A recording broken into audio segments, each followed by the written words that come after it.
up next, I have a privilege in introducing Dr. Brooke Cherven, an assistant professor in the Department of Pediatrics at Emory University School of Medicine and a nurse scientist at the Aflac Cancer and Blood Disorders Center at Children's Healthcare of Atlanta. Her research focuses on reproductive health among adolescents and young adult cancer survivors, as is informed by her clinical experience as a pediatric oncology nurse within the Aflac Cancer Survivor and Fertility Preservation Programs. With support from the NIH, NINR K23 Career Development Award, she is identifying decisional and contextual factors that influence pursuit of fertility status among young adult female cancer survivors. This work will inform the development of future psychoeducational and decisional support interventions for survivors who are interested in fertility assessment. In her role as a nurse scientist, she provides research mentorship to nurses and advanced practice providers in the Aflac Cancer and Blood Disorder Center. She also serves as the vice chair for the Children's Oncology Group Adolescent and Young Adult Sexual Health Task Force. Let's all welcome Brooke.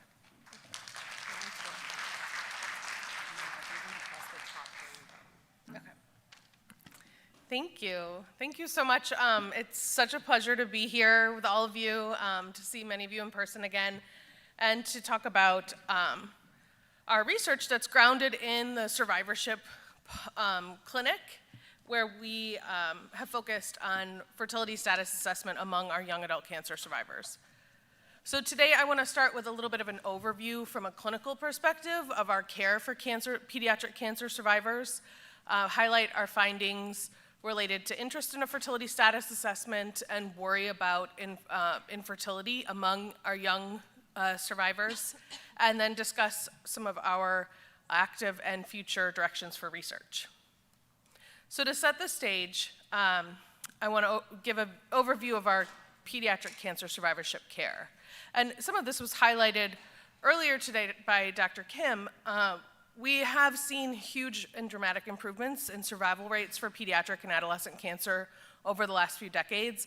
Much of this is due to the incredible collaboration through cooperative groups and consortia like the Children's Oncology Group.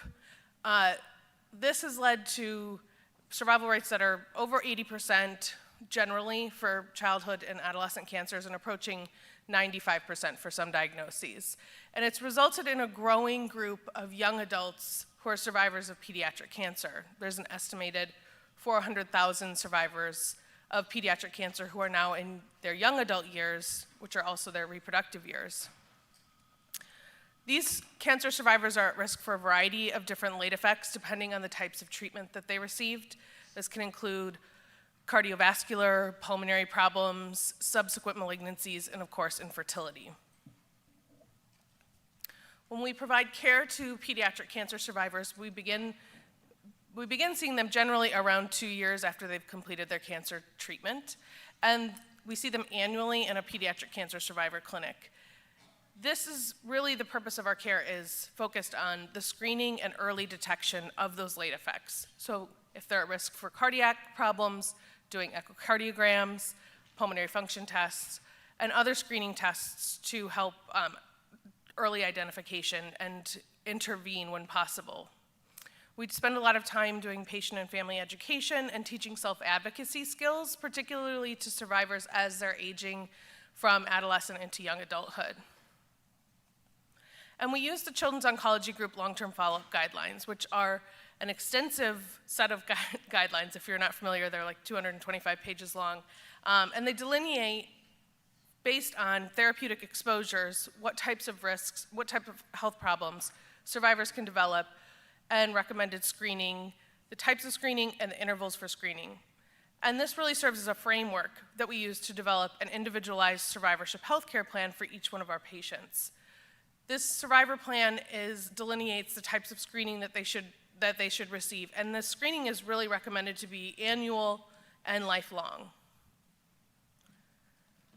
Infertility after pediatric and adolescent cancer therapy is is always, of course, a distressful and a clinically significant problem. About 50% of males and 20% of females will experience infertility, but of course it's related directly to the types of gonatotoxic exposures they received, including alkylating agents, radiation, surgery.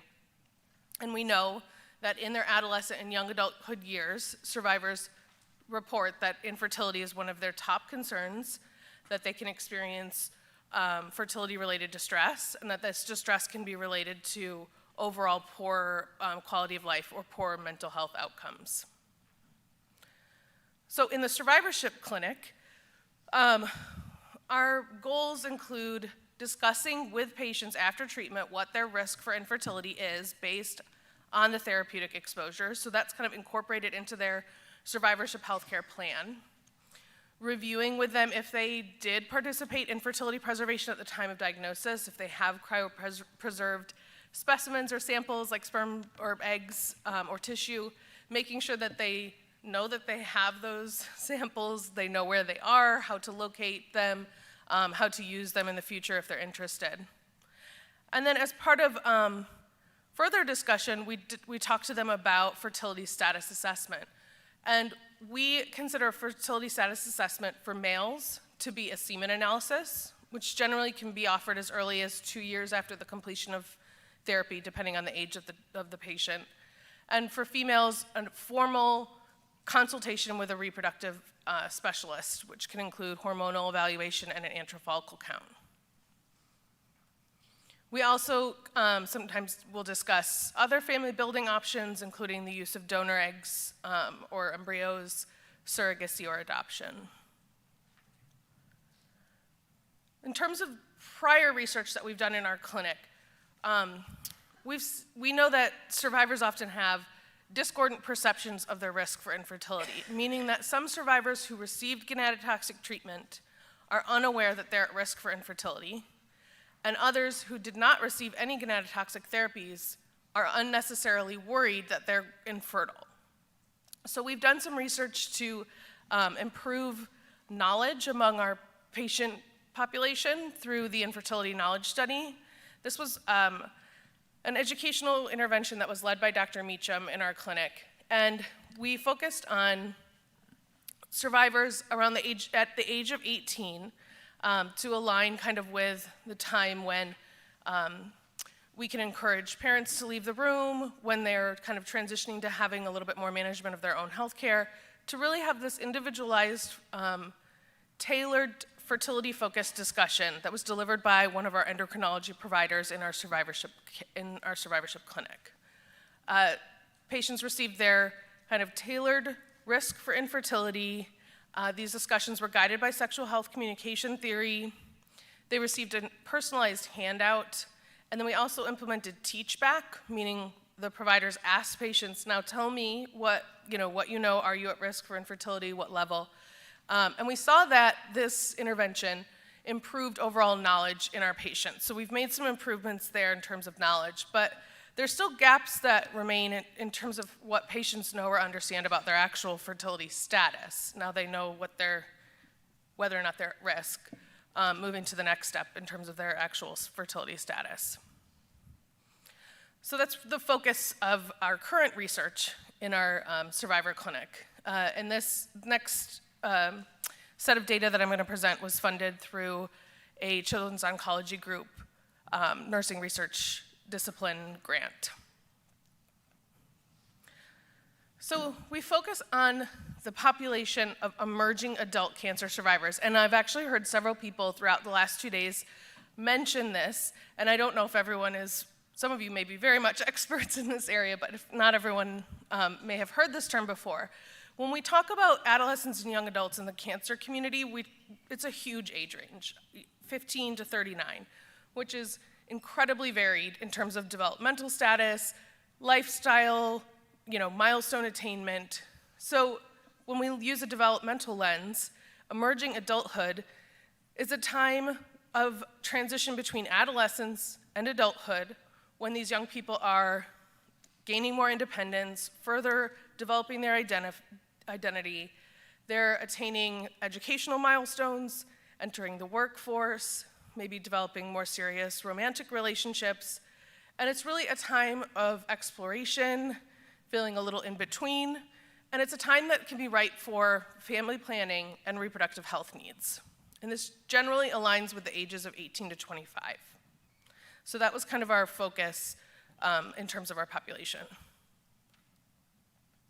The concepts of interest, I mentioned earlier that we've defined fertility status assessment as a semen analysis for males and a formal consultation with a reproductive specialist for females. We are, as I'm sure many of us are aware, we're very kind of have a little bit of a sense of urgency for females because they may have a window, a reproductive window that's shortened compared to their peers. And so after treatment, getting them connected and having a fertility status assessment may help kind of elucidate options for biological parenthood, or if they choose to take part in fertility preservation after treatment. And Dr. Sue, last week, I think, during the webinar, she did a really nice job of kind of presenting the AMH trajectory data, and in terms of kind of what those different reproductive windows can look like depending on treatment exposures. So the infertility knowledge study, those fertility-focused discussions have now become part of our standard of care in our survivorship program. And again, we're focused on patients at age 18. Our providers often will have a second conversation with them when they're about to transition out of our clinic around the age of 21. And sometimes they may have even more than 2 discussions, depending on the patient's preference. These discussions begin with obtaining permission and kind of letting the young adult guide us in terms of whether they're okay with having these discussions, assessment of worry, if the patient's worried or concerned about infertility. They receive their tailored education about their risk for infertility, and then there's a discussion of further assessment, including referrals for fertility status assessment if patients are interested. And all of these data are documented in a standard note in our electronic medical records. So we felt like this was kind of a nice opportunity to look at some of these outcomes in the context of clinical encounters. So the aims of our studies were to describe the proportion of survivors who were interested in a fertility status assessment, identify factors that were related to interest, and then describe the proportion who had received a fertility assessment. We focused on survivors who were 18 to 25 years of age to align with that developmental period of emerging adulthood, and who had completed a visit in our cancer survivor program between 2017 and 2019. We excluded patients who were not at risk for infertility, so they didn't receive any gonatotoxic exposures. They don't generally receive this same fertility-focused discussion, and those who were less than a year from treatment completion. Of the 308 patients that we identified in our records, we excluded 49 because they did not either did not have a fertility-focused discussion for a variety of reasons, including cognitive delay or scheduling issues, or for those who had initiated that fertility discussion or perhaps pursued a fertility status assessment younger than 18 years of age. We felt like the decisional factors that decisional process that they went through during adolescence is different than what happens in emerging adulthood. So we ended up with 259 survivors in our analysis, and this it's important to note that this does not represent brain tumor survivors. Our brain tumor survivors are followed in a separate multidisciplinary clinic, and their fertility-focused discussions are a little bit different. So we abstracted this data from the medical records. We decided to analyze males and females separately because the process and kind of the outcome for fertility assessment is different for males and females. Getting a semen analysis and kind of having more definitive results versus establishing care and doing an initial consultation with a reproductive specialist. So we wanted to see those, how we thought the factors might differ for males and females. And then we developed multivariable logistic regression models to identify factors that were associated with interest in fertility assessment. So in our sample, we had 115 females and 144 males. The average age at their first fertility discussion was 19. And while we looked at 18 to 25-year-olds, most of these patients were between 18 and 21. They were about 8 years from the completion of their cancer treatment. Just over half were non-Hispanic white. We saw a similar variety in cancer diagnoses as we normally see in our survivor clinic. We categorized participants as low, moderate, or high in fertility risk, and this was using the clinical consensus that was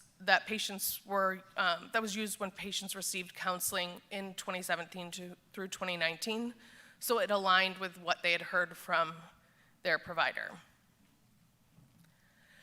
And we did see that there was a larger proportion of males who had either received a fertility preservation consult or had sperm banked at the time of diagnosis. Almost all of these patients were diagnosed before we had established our fertility preservation program, which is why these numbers are so low. They would be much higher today. But on average, they were about 8 years from the completion of their cancer treatment, which means they were probably 9 or 10 years from diagnosis. And then also, about half of them were prepubertal, so there were very limited options for fertility preservation when this population of patients were diagnosed.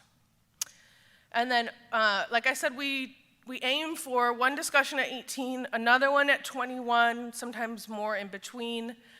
So about 2/3 of the sample had one discussion, and another third had 2 or more. So we looked at whether patients had reported worry, interest in a fertility status assessment, and if they'd completed an assessment. For females, we saw about 72%, and males, 57%, reported that they were worried about infertility. About half reported that they were interested in a fertility status assessment, and 9% of females and 3% of males had gone on to complete a fertility assessment. These numbers for the completion of a fertility assessment may definitely be an underreport. Patients may have completed a fertility assessment and not reported back to us. We follow up with them during subsequent clinic visits, sometimes through follow-up phone calls. Our partner reproductive clinics will often send us records, but it's certainly possible that they had gone on to have an assessment and it wasn't reported back to us.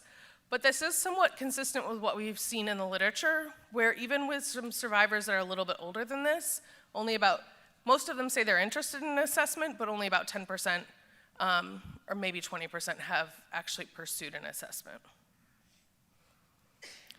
So in terms of factors that were associated with interest, for females, we saw that 2 or more fertility-focused discussions during their survivorship clinic visits and worry about infertility were associated with interest. Insurance type met inclusion criteria for the parsimonious model, but did not meet statistical significance.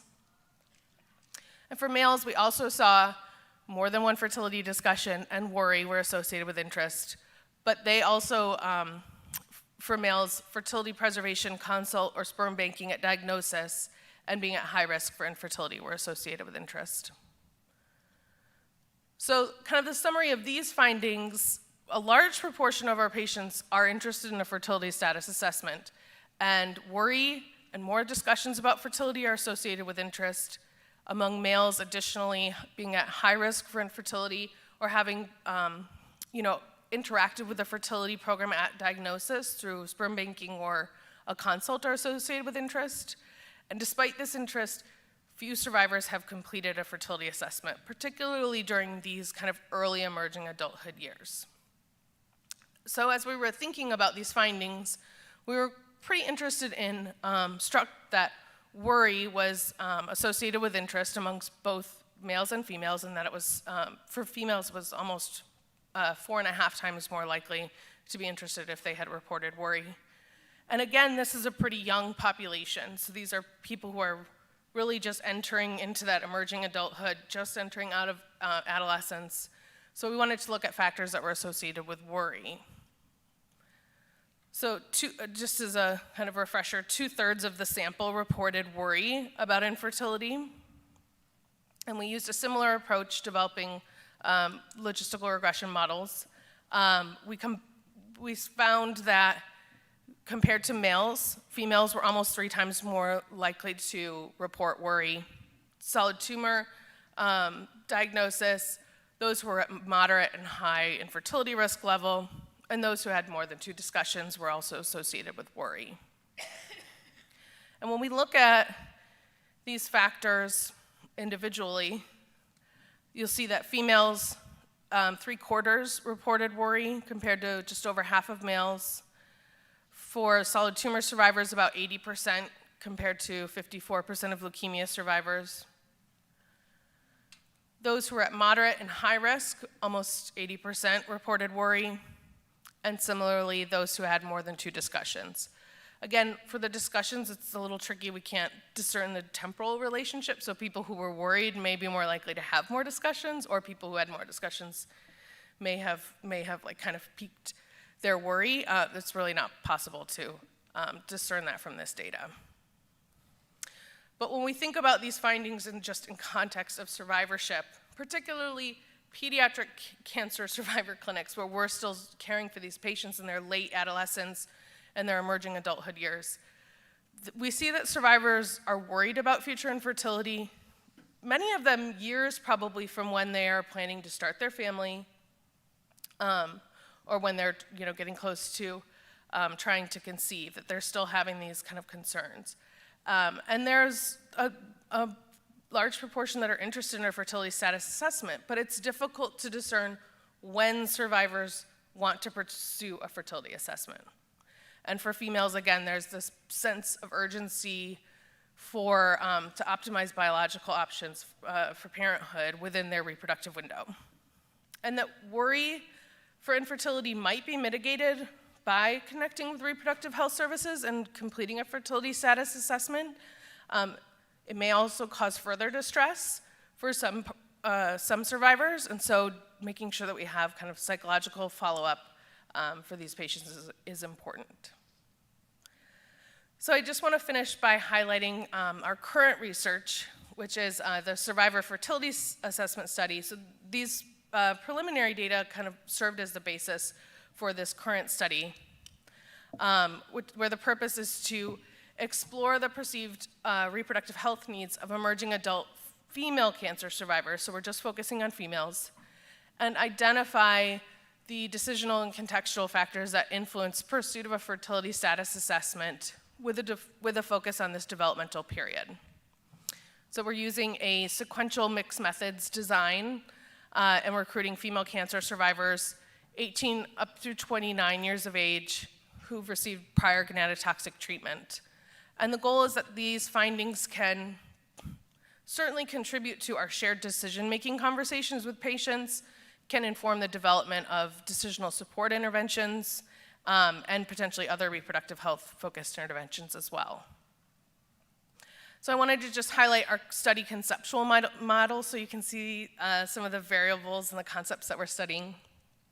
This is informed by the Ottawa decision model, where high decisional needs can influence decisional conflict and influence the emotion that's associated with decisions and behavior.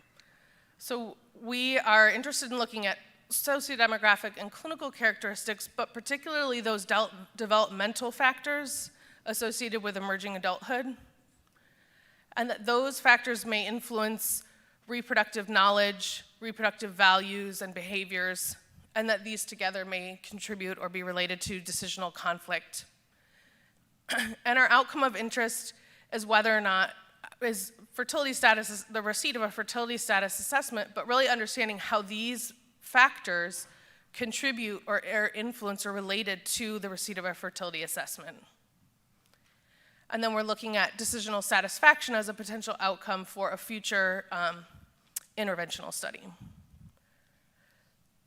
We are conducting, as I mentioned, a mixed method study. So the first strand is a quantitative strand. We're recruiting 325 female cancer survivors from 4 pediatric cancer centers across the country. So the Aflac Cancer Center will be the coordinating center. We're working with Karen Burns and her team at Cincinnati Children's, Jenna Soapfeet and her team at Children's Hospital of Colorado, and Holly Hofkin and her team at Children's Hospital of St. Louis. And we'll use the findings from this quantitative survey to identify the sample for the subsequent strand, which is qualitative interviews. And so we'll be able to explore some of the findings from the survey in these interviews, and we'll use maximum variation sampling so that we have representation of survivors from who both have and have not received a fertility assessment, and representation across sites. And we'll be exploring other reproductive health outcomes of interest as well.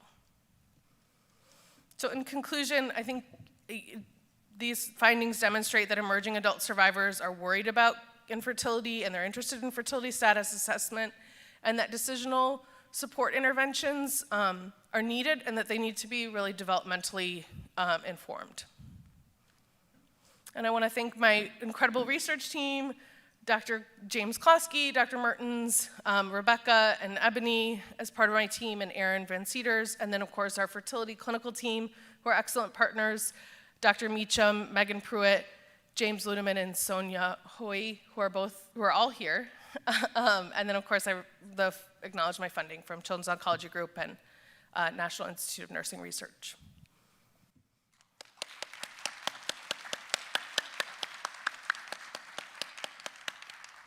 Thank you so much, Brooke. We are so excited to take some questions for anybody. Brooke, thank you so much. I don't have a question. I just want to make a comment and thank you for your work. There's so many, the data shows that a lot of patients don't come back and use their gametes, and so we're doing all this work and they're not coming back. So really understanding why that is super important. You are a lioness. Oh, thank you, Leslie. Hi, I just had a question, even just a ballpark, and I know this is going to vary by region, but what is the cost associated with a fertility assessment at an REI clinic? Mm-hmm. I noticed there was one slide that talked about Medicaid or what the insurance carriers are for a lot of these young adults. So yeah, just out-of-pocket costs, and are you finding that insurance is covering these fertility assessments in any capacity? It can definitely vary, but in general, the insurance will often cover the first assessment, but there's often perceptions by survivors that it's not going to be covered or it's going to be more expensive than it is. And there's research too that even oncology providers overestimate how much fertility preservation costs. And so I think there's an actual cost barrier, absolutely, and there's a perceived cost barrier as well. Thank you so much, Brooke. And I think too, everything you stated also makes me flash access, for these patients. I think we're just gonna learn so much from you so that we learn, what are things we can do better now to prepare for the future. So thank you so much, I appreciate it. Thanks.